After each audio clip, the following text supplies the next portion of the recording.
আমাদের তাহলে বিক্রিয়ক কাকে বলে বল?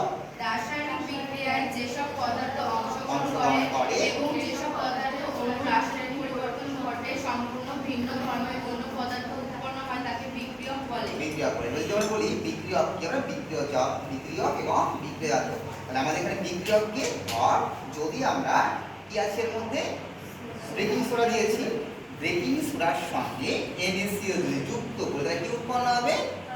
Carbon die oxide. আর এর মধ্যে বিক্রিয়ককে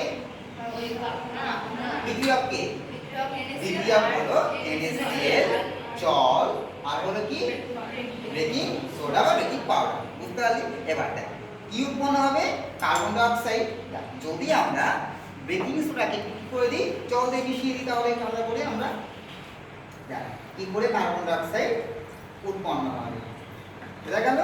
দেখ আমরা প্রথমে কি করলাম, জল দিয়ে বেকিং সোডাটাকে হালকা গুলিয়ে দিলাম আমরা।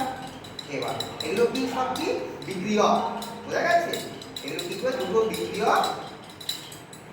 বিক্রিয়ক করে বিক্রিয় জাত উৎপন্ন করবে, তাই তো?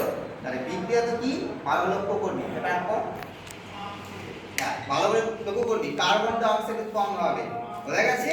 উৎপন্ন হবে কার্বন ডাই অক্সাইড কি হচ্ছে উৎপন্ন হচ্ছে। বোঝা গেছে কি বললাম? দেখ সবাই হাত দিয়ে দেখ ঠান্ডা। তার মানে কি কার্বন ডাই অক্সাইড উৎপন্ন হলো, তার সঙ্গে বিক্রিয়া করে